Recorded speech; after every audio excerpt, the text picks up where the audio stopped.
On ESPNcricinfo T20 timeout, we wrap up action between Sri Lanka and Ireland. And before that, let's talk about Namibia with Peter Borren. Again, it's not a great day if you're a Dutch cricket fan, but Peter Borren can relate to the historical achievement of winning your first game at a World Cup. So it's a good day for Namibia, Peter.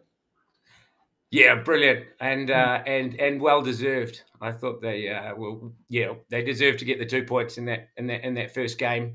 Obviously, winning your first game at a world event is a big moment for them. They've been a good side for many years, but I think right now this is probably a team in the generation for Namibia, and I'm really happy for Gerard Erasmus and the coaching staff and a group that they really deserve this, and obviously they have every opportunity moving forward. If they can pull off another win in a couple of days' time, that they could make real waves at this tournament.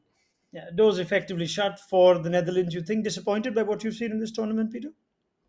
Yeah, I don't think there's any doubt about that. We can't hide from that. 2 games, and they've been below par.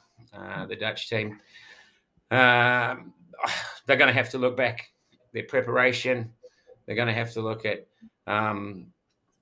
whether or not they were in their best shape. They haven't had a lot of cricket in the last few years, in the last couple of years with this team.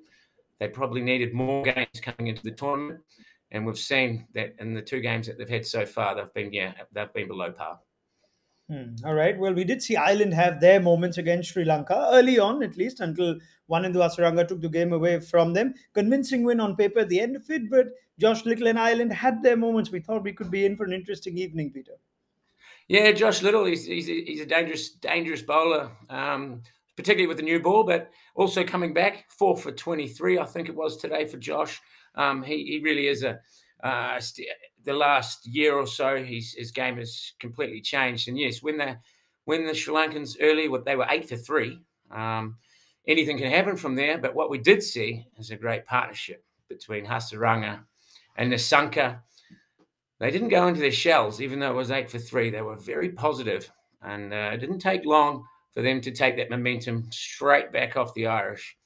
And when you score once, they got 171 in the end. If you score like 171 with a bowling attack like Sri Lanka, you've always got to back yourself. And again, today, 171 proved far too much for Ireland, and it's not easy. If you've watched so far both games that Sri Lanka played, their bowlers, the variation that they have in that attack, the pace with Kararatna and Chimera and Kumara, they're bowling 145 plus, and then they've got Hasaranga, of course, Tikshana.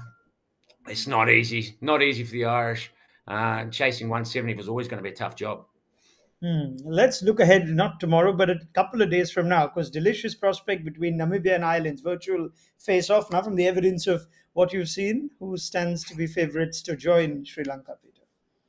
Well, both teams have got big players. We've seen, obviously, they've both had good performances against the Netherlands. We can read into that what we like, but it's going to come down to, as you say, final game.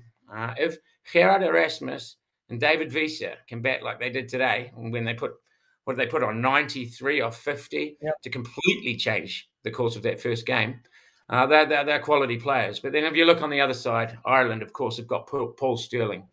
Didn't do much today and played an interesting, he's sort of just a anchor role against the Netherlands. But if he comes off, he's just as good as anyone in this tournament. So can't wait for that last fixture there. It's virtually a qualifier, one day, 20 over game to see who's going to go through to the Super 12. Very exciting for both teams, of course. It's going to be an absolute cracking game, and I cannot wait for it.